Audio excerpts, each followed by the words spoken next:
হুগলির শ্রীরামপুরে সন্দেশখালীর নির্যাতিতা 5 মহিলা তারা এখানে এসে নিজেদের দুঃখের কষ্টর কথা বলতে গিয়ে কান্নায় ভেঙে পড়লেন। সন্দেশখালী 1 ব্লকের এক মহিলা শাহজাহান বাহিনীর বিরুদ্ধে নিজেদের যে ক্ষোভ রাগ সব উগড়ে দিলেন তারা। সাংবাদিকদের মুখোমুখি হয়ে বিজেপি পার্টি অফিসে কান্নার জলে ভাসালেন তারা।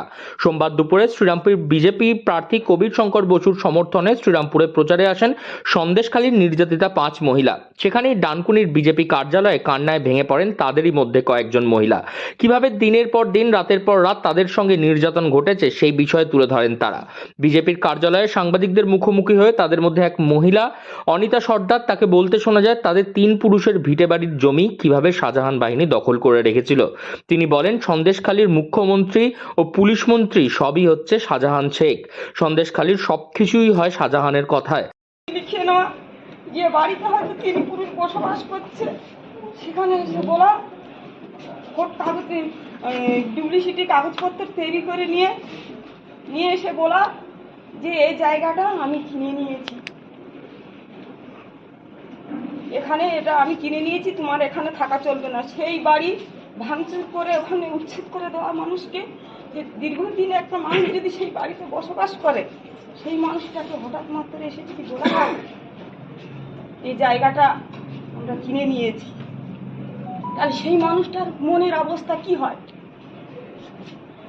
আর এই জায়গাটা পছন্দ হলো, এই জায়গাটা কি আমি হয়তো দিতে যাচ্ছি না, কি আরেকজন দিতে চাচ্ছে না, তাকে জোর করে লিখিয়ে নেওয়া জায়গাটা, তাহলে সে মানুষটার মানসিক অবস্থা কেমন? নারীদের আমাকেও ডেকেছিল রাত্রিরে,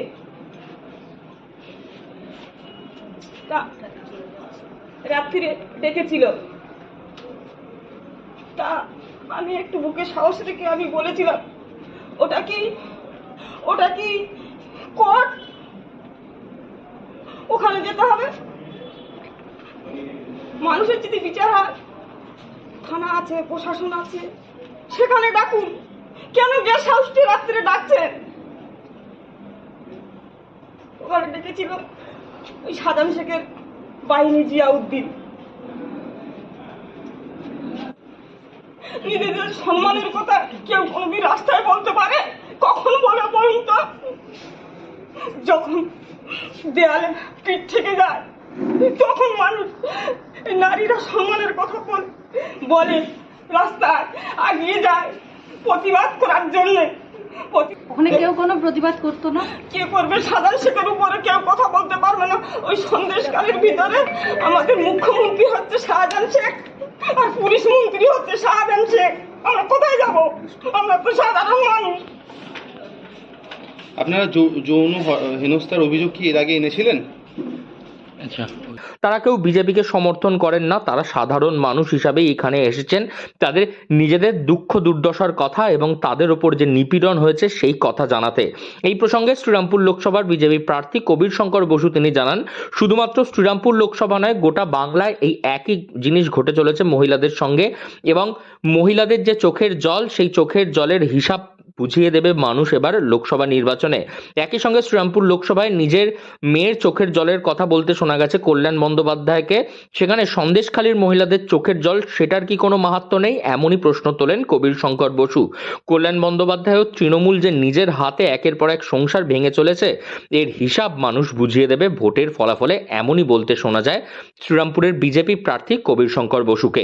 কল্যাণ ব্যানার্জি বলছে মেয়ের চোখের জল, এই চোখের জলগুলো কি? কল্যাণ ব্যানার্জি ডাইরেক্টলি জিজ্ঞেস করছি, এই মহিলাদের চোখের জল কি? বারংবার পরিবার ভাঙছে এই কল্যাণ ব্যানার্জি, বারংবার পরিবার ভাঙছে, এই মহিলাদেরও পরিবার ভাঙছে তৃণমূল কংগ্রেস। কল্যাণ ব্যানার্জি নিজের হাতে পরিবার ভেঙেছে, এই মহিলাদের পরিবার, এই যে মা বোনের এদের পরিবার তৃণমূল কংগ্রেস ভাঙছে। কি করছে এই দল? একটা পরিবারতন্ত্র দল, পিসি ভাইপোর দল, এইভাবে সকলকে নষ্ট করে দিচ্ছে পশ্চিমবঙ্গে। হুগলি থেকে রাহি হালদার, লোকাল 18 বাংলা।